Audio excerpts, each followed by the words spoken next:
di channel Tia Sananda. Kali ini kita akan membahas materi kelas 12 yaitu fluk dan hukum Gauss.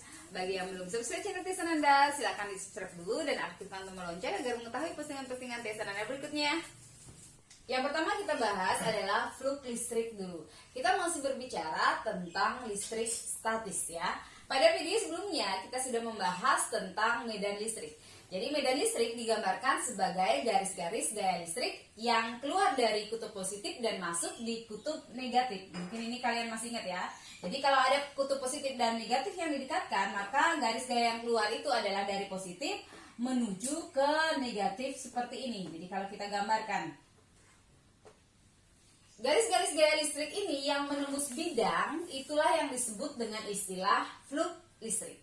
Fluk listrik adalah jumlah garis medan listrik yang menembus suatu permukaan atau suatu bidang.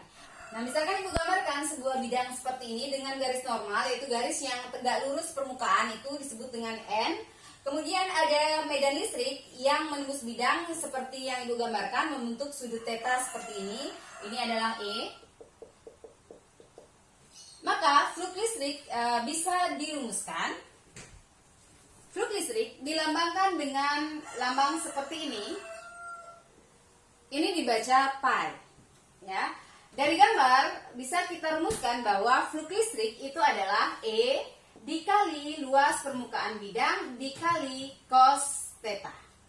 Jadi kalau dia membentuk sudut seperti ini, jadi rumusnya adalah E dikali A cos theta. Nah, bagaimana kalau seandainya medan listriknya itu menembus bidang, arahnya itu searah dengan atau sejajar dengan garis normal, seperti ini misalnya. Medan listrik yang menembus bidang itu searah atau sejajar dengan garis normal seperti ini. Ini adalah E-nya. Maka bisa kita turunkan langsung rumus fluknya. Jadi fluk atau pi sama dengan E dikali A dikali cos theta. Karena ini adalah searah atau sejajar dengan garis normal, maka theta itu adalah sama dengan 0 derajat. Cos 0 derajat itu adalah 1. Sehingga rumus pi atau fluk dari gambar ini adalah E dikali A saja. Jadi kalau nanti garis medan listriknya itu searah atau sejajar dengan garis normal seperti ini, maka rumus fluknya itu adalah E dikali A. Nah, bagaimana kalau seandainya sekarang garis medan listriknya ini tegak lurus dengan garis normalnya? Nah, misalkan seperti ini. Bidang, kemudian dengan garis normal N, kemudian ditembus oleh medan listrik dengan arah tegak lurus dengan arah garis normalnya. Maka rumus fluk atau pi dari sini itu adalah E dikali A tetap dikali cos theta. Karena sudut yang dibentuk di sini adalah 90 derajat, dia tegak lurus dengan bidang normal, maka cos 90 derajat itu adalah 0, maka rumus pi atau fluknya itu adalah sama dengan 0. Jadi kalau E atau medan listriknya itu menembus bidang secara tegak lurus dengan arah garis normalnya, maka fluknya sama dengan 0 atau tidak ada fluk listrik. E adalah medan listrik, satuannya Newton per Coulomb. A itu adalah luas permukaan bidang meter persegi. Theta itu adalah sudut antara medan listrik dengan bidang normal. Kemudian fluk itu adalah atau pi itu adalah fluk listrik. Satuan fluk listrik akan menjadi dari rumus tadi pi sama dengan E dikali A. Berarti rumus fluk listrik itu adalah Newton per Coulomb dikali meter persegi. Sehingga bisa kita tulis Newton meter persegi per Coulomb. Newton meter persegi per Coulomb ini sering dikenal dengan istilah Weber. Sehingga satuan dari fluk listrik itu bisa ditulis dengan istilah Weber atau boleh kamu tulis nanti dengan huruf WB seperti ini. Nah, kemudian kita lanjut pada hukum Gauss. Yang namanya hukum pasti ada bunyinya. Bunyi hukum Gauss adalah jumlah garis gaya listrik atau fluk listrik yang menembus suatu permukaan sebanding dengan jumlah muatan listrik yang dilingkupi oleh permukaan tersebut. Jadi kalau kita tulis berarti katanya jumlah gaya listrik atau pi atau fluk itu sebanding dengan jumlah muatannya, berarti sebanding dengan Q-nya. Untuk menjadikan tanda sebanding itu menjadi tanda sama dengan harus ada suatu konstanta. Kemudian di sini ada per epsilon 0 dikali Q. Epsilon 0 adalah permitivitas ruang hampa, sudah kita pelajari di video sebelumnya. Kemudian sehingga akan menjadi flux atau pi sama dengan Q dibagi epsilon 0. Jadi persamaan hukum Gauss bisa dirumuskan flux sama dengan Q per epsilon 0. Dengan epsilon 0 itu adalah permitivitas ruang hampa atau udara yang nilainya itu adalah 8,85 kali 10 pangkat min 12 Coulomb kuadrat per Newton meter kuadrat. Nah, dari hukum Gauss ini kita menemukan rumus flux lagi satu, yaitu Q per epsilon 0. Sehingga kalau kita gabung antara rumus flux yang tadi dengan rumus yang ini, maka akan kita jadikan berarti E dikali A. Flux yang pertama tadi adalah E kali A dikali cos theta. Kemudian flux yang kedua ini adalah Q per epsilon 0. Sehingga kalau kita gabung maka akan menjadi E dikali A dikali cos theta itu sama dengan Q dibagi epsilon 0. Penerapan hukum Gauss yang pertama adalah pada keping sejajar. Sama seperti waktu ini saat kita membahas tentang potensial listrik. Penerapannya adalah pada keping sejajar dan pada bola konduktor berongga, seperti itu. Misalnya ada dua buah keping sejajar seperti ini. Kemudian ini kita beri muatan, misalnya ini adalah muatannya positif yang di sini, kemudian ini muatannya negatif, maka akan ada medan listrik yang berarah dari muatan positif menuju ke muatan negatif seperti ini. Ini adalah E. Berarti dari rumus flux maka kita bisa turunkan bahwa flux sama dengan E dikali A. Nah, sesuai dengan hukum Gauss tadi bahwa flux listrik itu sebanding dengan jumlah muatan listrik yang dilingkupi. Berarti di sini juga akan berlaku rumus flux sama dengan Q dibagi epsilon 0. Sehingga kalau ini kita gabung akan menjadi E dikali A sama dengan Q per epsilon 0. Berarti kalau kita mencari E, berarti E itu adalah Q per A dikali epsilon 0. Penerapan yang kedua adalah pada bola konduktor berongga. Ini juga sama dengan saat kita membahas tentang potensial listrik yang lalu. Misalkan ada sebuah bola konduktor berongga, kemudian apabila dimasukkan suatu muatan ke dalam bola konduktor ini, maka muatan tersebut akan memenuhi permukaan dari bola konduktor tersebut. Masih sama seperti yang lalu ya. Jadi dia akan memenuhi permukaannya. Jadi ada istilah permukaan, kemudian ada istilah di dalam permukaan, kemudian ada istilah di luar permukaan. Masih sama seperti yang lalu. Kemudian apabila di permukaan ini berarti akan ada muatan listrik Q, kita akan bisa menurunkan rumus E dari sini. Berarti kita akan mencari 3 rumus E ya dari sini. Untuk yang di permukaan, kita bahas yang pertama. Di permukaan bola. Untuk yang di permukaan bola kita turunkan bahwa rumus E dikali A itu sama dengan Q per epsilon 0 seperti yang tadi. Sehingga kita akan mendapatkan rumus E sama dengan Q per A dikali epsilon 0.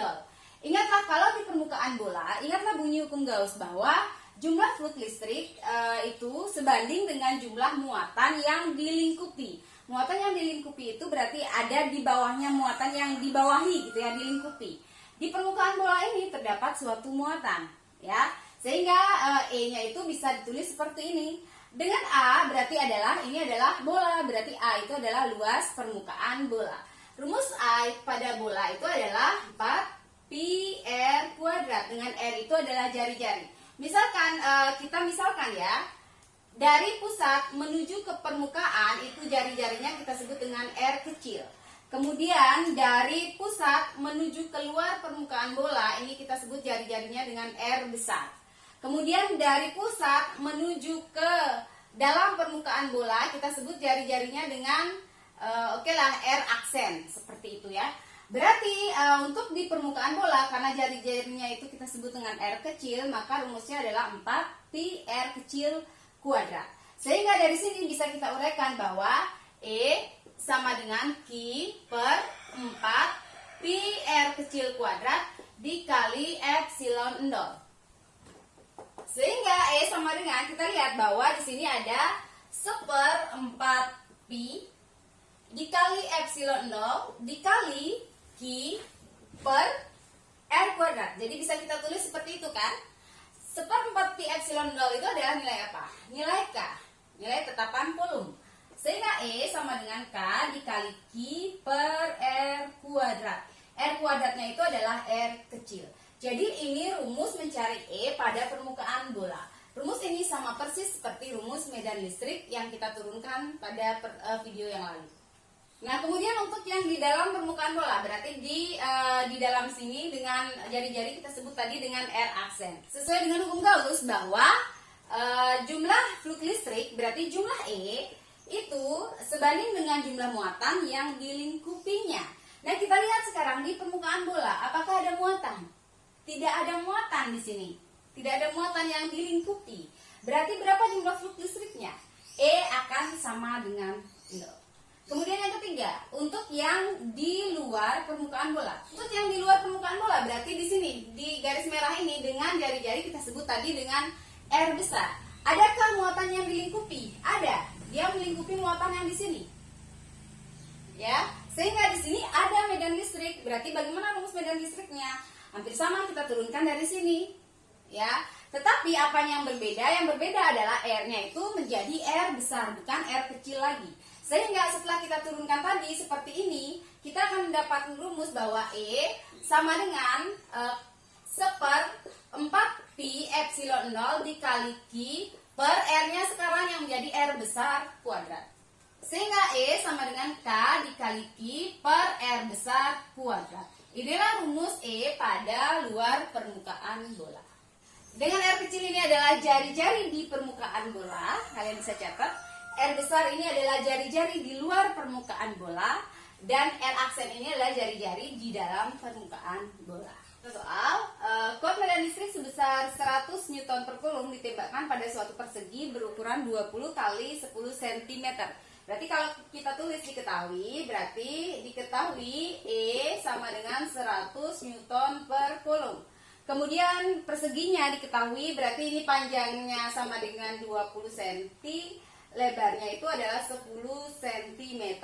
Tentukan besarnya flux listrik bila. Berarti yang ditanya itu adalah besarnya E, ya, jika nomor A-nya itu jika sejajar permukaan bidang. Nomor B yang ditanya itu adalah jika tegak lurus permukaan bidang. Jadi tegak lurus bidang. Untuk menjawab soal mencari flux listrik, maka kita harus tahu nilai dari A dulu. Karena rumus flux itu adalah E dikali A dikali cos theta. Ya, berarti kita cari A dulu. Karena ini adalah berupa bidang persegi, berarti rumus mencari luasnya jelas adalah panjang dikali lebar. Ya, berarti ini tinggal kamu kalikan 20 dikali 10 itu adalah 200 cm persegi. Nah, dari cm persegi ini kita jadikan dia meter persegi. Berarti dari cm ke meter persegi berarti naik 2 kali. Sekali naik dibagi 100 berarti ini dibagi menjadi 10.000. Atau boleh ditulis 200 dikali 10 pangkat min 4 meter persegi. Atau boleh ditulis berarti A sama dengan 2 dikali 10 pangkat. Jadi ini adalah 2 kali 10 kuadrat dikali 10 pangkat min 4 sama dengan 2 kali 10 pangkat min 2 meter persegi. Oke, setelah mendapatkan A berarti nomor A bisa kita jawab sekarang. Untuk mengertikan soal mungkin boleh kalian gambarkan ya. Medan listrik sejajar dengan permukaan bidang. Misalnya ini bidang. Dengan ini adalah garis normal N. Katanya medan listriknya itu sejajar permukaan bidang. Sejajar permukaan bidang berarti sejajar permukaan bidang bukan sejajar garis normal ya. Yang tadi kan sejajar garis normal. Sejajar permukaan bidang berarti garisnya ya ke sini E-nya. Itu adalah sejajar permukaan bidang. Bidangnya ke sini sejajar. Berarti sudut yang dibentuk berapa kalau sejajar permukaan bidang? Sejajar permukaan bidang berarti sudut yang dibentuk itu adalah 90 derajat. Karena theta ini adalah sudut antara E dengan garis normal. Ya, dengan garis normal. Berarti antara E dengan garis normal di sini membentuk sudut 90 derajat. Bisa dibedakan ya, hati-hati membaca soal. Kalau nanti dibilang sejajar garis normal, beda lagi. Ya, ini sejajar permukaan bidang. Sehingga karena tetanya sudah 90 derajat, berarti sudah kita tahu bahwa nilai pi, nilai flux itu sama dengan 0. Kenapa? Kan rumusnya adalah pi sama dengan E dikali A dikali cos theta. Karena cos 90 itu adalah 0, berarti nilai fluknya jelas adalah sama dengan 0. Tegak lurus permukaan bidang itu berarti ya ke sini. Ini namanya tegak lurus bidang. Ingat, bedakan dengan tegak lurus dengan garis normal ya. Ini tegak lurus bidang. Kenapa bisa tegak lurus? Bisa kita lihat di sini. Ini bidangnya ke sini, medan listriknya turun, berarti ini sudah membentuk sudut 90 derajat terhadap bidang ya, bukan terhadap garis normal. Hati-hati membaca soal. Kalau tegak lurus garis normal, nanti garisnya seperti ini. Beda ya, beda kalimat berarti beda pengertian. Hati-hati. Sehingga kalau sudah tegak lurus bidang berarti akan digambarkan seperti ini nanti E-nya. Terus bagaimana rumus pi kalau sudah seperti ini? Berarti pi sama dengan E dikali A. Tinggal seperti itu. Berarti E-nya sudah diketahui itu adalah 100, A-nya itu kemudian berarti ini dikali 2 kali 10 pangkat min 2. Berarti ini sama dengan 200 dikali 10 pangkat min 2. Atau bisa dikatakan 2 dikali 10 kuadrat dikali 10 pangkat min 2. 2 min 2 itu adalah 0, pangkat 0 itu adalah 1. Berarti nilai pi itu adalah 2 Weber. Soal berikutnya, sebuah bola konduktor diberi muatan plus 12 mikrokulum dan berjari-jari 4 cm. Jika ada 3 titik A, B, dan C yang berjarak RA 3 cm, RB 4 cm, dan RC 6 cm terhadap pusat, maka tentukanlah kuat medan listrik di titik A, B, dan C. Berarti untuk menjawab ini, kita tulis dulu diketahui.